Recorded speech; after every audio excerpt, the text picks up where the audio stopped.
Hey guys, welcome to another episode of Sam's Build. Today we're going to look at the forks. We're going to have a quick look at the bike and see where we've come since the last episode. I think you guys remember I was just saying injured my back a little bit, so it's been a bit of a slow going. So let's see what's happening. I'm getting distracted here, but how's this, eh? A sea of Aussies. 1, 2, 3. Hey, more work. People go, how busy are you? Busy.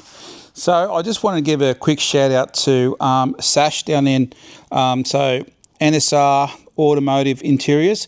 I sent these seats down all the way down to Melbourne, and he done them and sent them back, and the quality is the best I've seen. And I'm not just trying to blow smoke up his butt, but it's the best. And as a little bonus gift, how good's that? He made me a wallet. That's good, man. Like the best. Got a full business card here, look at that. So that's their details there. Give them a call so they can do your seats, MC22 or 19 seats, really, really fast. One of the quickest and best services and reasonably priced, he said. It's about $300 for the set, which is insane good. Anyway, that's that. The other thing I'm going to show you, got this Keo shock back. Yes, it's a black spring on a Type 1. Get over it. Now, I'm still trying to understand why I have a horn hanging off the side of my frame. I might go back through my cameras and work out whether it was Mo, it was Daniel Tan, or someone else. Someone's playing a prank on me. Now, I've done the valve clearances on this, and I've actually painted new gaskets on the tappet cover, new tappet cover bolts. Obviously, you saw the headers on there. Now we've done the steering head bearings, we've got the meter state's been powder coated, and this headlight bracket, that's all on, that's all looking schmicko, the top clamp on there. So that's all coming together well. What do I have to do? So I've got this spray, it's Forkin Good Resto spray. So I'm just going to spray some on here. We're just going to let this soak for a little bit. It's a new stuff we're developing here at Dos Motor Garage. And what it does, it brings it right back to OEM. So just look at the state of these forks, all the pitting and all the rust, and it just brings it back to life. So we'll give that a few minutes, you'll see what happens. It's insane. So Sam has decided to go with the stainless steel pipe, I believe. What else has got to be done? Oh yeah, covers. Now we've been painting a whole heap of bits and pieces, and look at the sparkle on that. So it's got a bit of a freckle for it. We're just waiting on an order. We just did a late order with Excite. I believe the tank is getting repaired as we speak. So we're just going to give these forks a bit longer. We're going to start putting this front end back on. The bars are painted. Get the front guard on, the front wheel on, and we'll go from there. So today's aim is to get this as a roller, and I will have to put this cover onto the clutch cover, so we'll go from there. We're just going to see how this spray went. We've just got to wipe it off a bit and see how it went. So as you can see, look, it's come up really, really good. It's come up like new again, and all that rust and pitting is gone, and it magically, it allocated a couple lugs on it. So yeah, that's all good to go. It's got new seals, K-Tech bushes and fork oil and whatnot. So we can stick these in, get the front guard on, get the front wheel on. How's the finish on the forks? I'm not sure if you can hear in the background, but Frankie's having a mung on a bone. So this is this Abro Caliper Silver. This is straight out of the can, and then I sprayed a 2-pack clear over it, and it looks sensational. Yes, it's slightly different colour to the standard forks, but you know what? It looks good, and the main thing is it looks good. Right, just so go, in case you guys don't get that, it looks fantastic. So now we're going to pop the front guard on, and then we can get the front wheel on, and then this will be a roller again. And I'm going to have to pull stumps because I've got something really exciting happening tomorrow, but at least this will be on its wheels.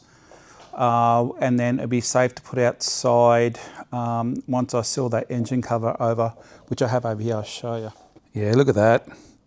Look at the shine on that. And see myself. Ew!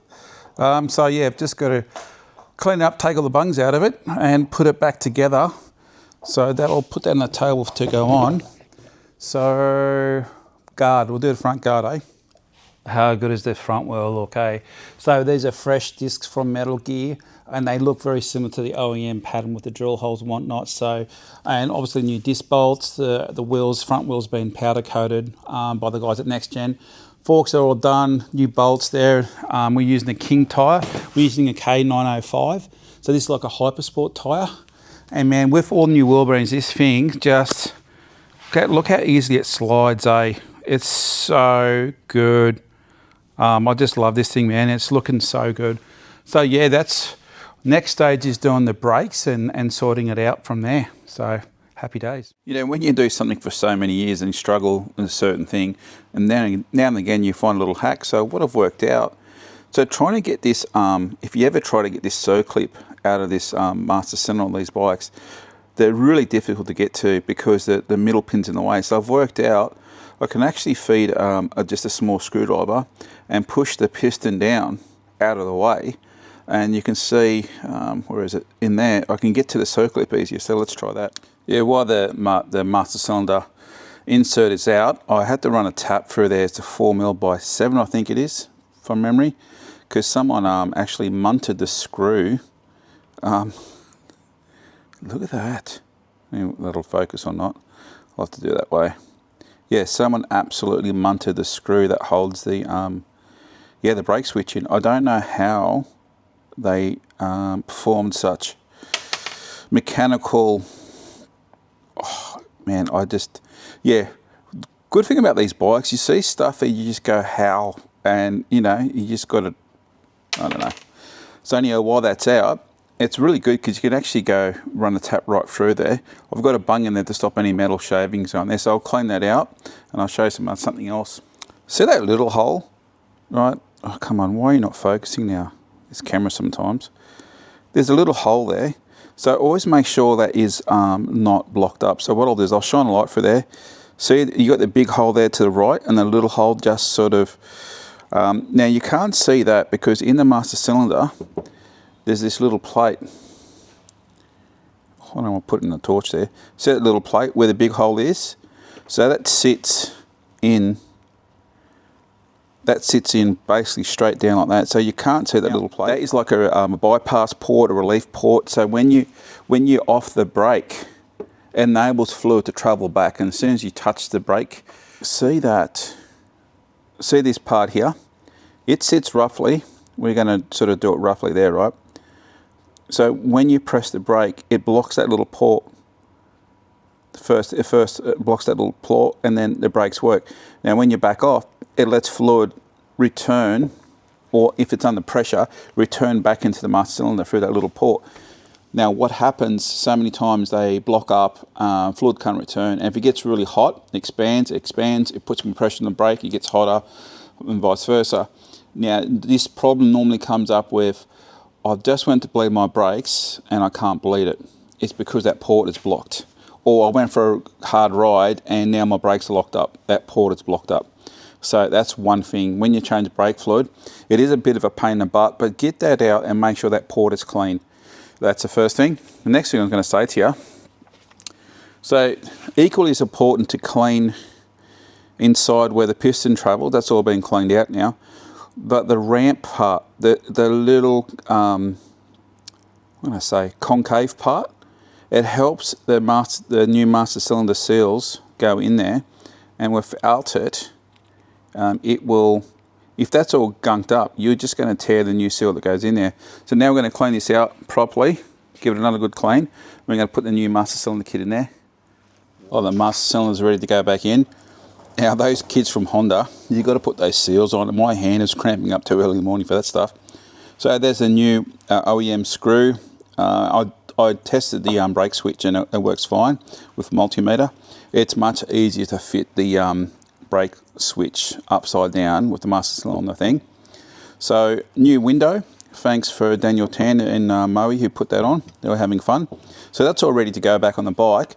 I was about to start cleaning the, I was starting to clean this pivot bolt for the front brake lever. Why am I doing that? I've got brand new ones here, OEM ones, so I'm going to stick this new bolt there, and I've actually got a brand new dome nut as well, so I'll put that on. I don't have a lever just yet, so this can go back on the bike, waiting for the rest of it to go back together, and I'll just screw that on so I don't lose anything. And I'm going to move on to the front calipers now. So I've just mounted the master cylinder on there, and there's a tiny little center pop mark. That's roughly in the middle of the clamp there, so get the right position. I've got to adjust it later on because I figured, you know what, it's all cleaned, it's all rebuilt, it's all ready to go. It just needs obviously the line, the lever, and brake fluid, and we can bleed the system. So while that's done, I just mount it to the bike. I can adjust it down the track, just keep it away from getting damaged. So I know that's been restored. I'm going to move on to the calipers next. Just putting this caliper back together, the other front one. I already put one together. See, it's really crucial when you rebuild the brakes. Make sure this area here, see in behind the seals, that's all cleaned out, because what happens, you get a lot of alloy sort of corrosion, or just just gunge, and what it does, it increases pressure on the seals, and that's grabbing the pistons more, and it's making the pistons not slide in and out properly. So I've found the best way to do it is I actually use soda in my cabinet, and I also clean the pistons, and I make sure they fit in before I put the seals in, because I don't want to put the seals in and find out there's a burr or something I missed. And I'm just checking both pistons, And the other fun fact is the bleed nipple. Try to keep the bleed nipple. I've got to clean this. See, it's actually still got a bit of soda on there, so I've got to clean this bleed nipple. The bleed nipple, when they're being used, they kind of just really seal into that actual caliper. So if I was to mix up this bleed nipple with another one, the chances are it won't seal. So I'll put these seals in, I'll lube it all up, all back together. There's the other one I was going to tell you. So when I paint these up, you notice here, I've got no paint. Now, when you look at your calipers, when you pull them apart, there's actually no paint around here, and that's for a reason. So the copper washer will seal between this and the washer and the banjo bolt. So to stop that area getting painted, I use just like a silicone plug, and it's tape it, and see it's got a washer in there. So I'll push that in there and screw it in there. I won't do it for me now, but you can imagine when I push that in there, that washer gets held against the caliper, so when I paint it, it's all shmicky mouth. I can see a little bit of stuff in there, so I'm going to clean that out as well. I'll put this together, get the pads on, and we'll keep going. I've just cleaned inside there oh my gosh, that dog. Give me a second. As I was saying before, I was rudely interrupted by a land hippo. Bloody Bella. So this has been cleaned, soda, rinsed out, all that sort of stuff, and I just rinsed out again in warm water. And yet, look, I just got more grit, just rust and guns right down in there. So I want to make sure this brake system is clean as possible. I'll whack the seals on it, I'll put the slides in, seals, pistons, put the caliper on, put the pads on, and then we're ready to go back on the bike. Just off camera, when I went to put one of these pistons in, it felt really tight and it just didn't want to go. So I stopped, I took it back out. I use these pliers, they grip on the inside. These are snap-on ones, but you can buy different brands one. Anyway, I took it out and gave it a feel inside the seal. It looked like the little seal inside was just not sitting right. Anyway, I lubed it up, pushed it back in, and went straight back in. Also, you might have saw my little joke with Matty before. So Matty and I have a personal joke going. We give each other stuff. So if you guys find offence to that, that's your issue. I'm really excited to use these pads, right? Because these are the pads I got with the Metal Gear disc for this Sam ride. So I've never used these before, so I'm interested to see what it feels like. So it's they look really high quality, eh? So really excited to see what these are like. And like I said, me and Matty, we go a long way back, and we stir each other up. So that's what you do. He sends me AI memes. Oh, what's this? Instructions. Wonder what they write here. Let's go on here. Please note before installing pads, Bernie wears the pants. Matty, are you watching this video in your allocated time? Ride safe with permission. Hey, cop that one, Matty. There you go. All right, so I'll chuck these pads in. I'm not too sure how much more of this video I will do before editing it, because I'll have to have a look, see how much I got so far. If it's the end, I'll see you guys later. If it's not, I'll probably be starting doing the wiring harness and headlights and that sort of stuff, because I I just found out it's Sam's birthday on the 12th of August. We're now on the 3rd of August. And Matty was saying, oh, it'd be great if Sam can get his bike before then. And I was like, oh, I don't know. All depends on the tank. And I just found out the tank got painted yesterday. Oh, with these pins, just nip them up. There's no need to go to town on them. They just locate the pad. And these little plugs, I don't know why so many people over tighten them. They're just, I think they're to stop grit from going and blocking up the Allen key head. I'm making a meal of this on the camera. Come on. Yeah, I am. Get in there. There we go. See that? I went backwards, it clicked in, and now it's going in. And this thing, just, look, just, that's it. Don't go to town with it. It's a dust seal. So that one caliper ready to go, and I'll put the pads in the rest, and I've got to take off. I'll be back, put these on the bike, bleed the brakes. And if not, it's goodbye for now.